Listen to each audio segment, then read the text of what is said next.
रोएको अस्ति देखियो किन रहेछ। हाँस्नु भएको छ। तपाईँलाई थाहा भएन है, मलाई अलिअलि थाहा छ।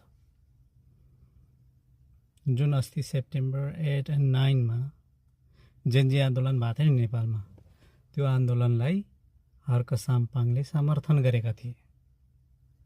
समर्थन मात्रै होइन, हर्क साम्पाङ खुद उपस्थित पनि भएका थिए कि त्यो आन्दोलनमा। अनि त्यो उपस्थिति मात्रै पनि थिएन केवल है, त्यो हजारौं जेन्जीहरूको आवाजको एउटा के थियो, एकबद्धता पनि थियो कि हर्क साम्पाङको त्यो।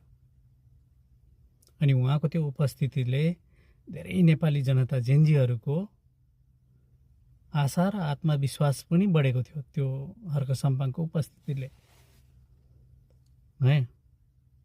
तर अफसोस जे नहुनु पर्ने थियो त्यो भयो नि त। धेरै जेन्जीहरूले ज्यान गुमाउनु पर्यो, धेरैभन्दा धेरै घाइते हुनु पर्यो। अझै पनि घाइतेहरू हस्पिटलको बेडमा लडिरहेछन्। कति पीडा होला के त्यो मर्ने मान्छेहरूको, त्यो जेन्जीहरू जो मरेर गए उहाँहरूको घर परिवारमा के बितिरह होला के। दसैँको मुखमा त्यो दसैँ तिहारको मुखमा थियो के त्यो आन्दोलन हैन। अनि उनीहरूको परिवारमा के बितिरह होला, त्यो पीडा महसुस गर्न सक्ने हर्क साम्पाङ हुन् के। त्यही भएर रुन्छन्।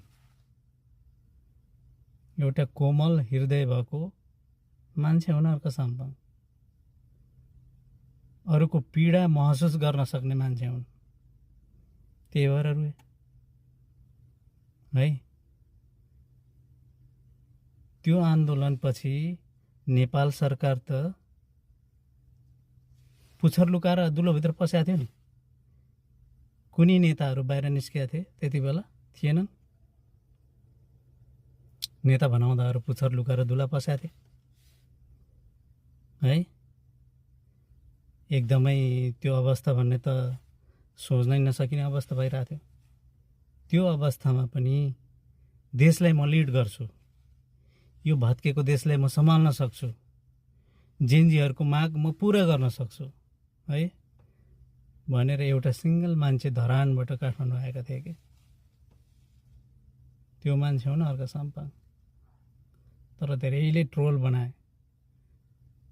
हर्क साम्पाङ मन्त्री बन्न, प्रधानमन्त्री बन्न आयो, पदको लोभ गर्यो, कुर्सीको लोभ गर्यो, लोभी रहेछ हेर त भन्छ।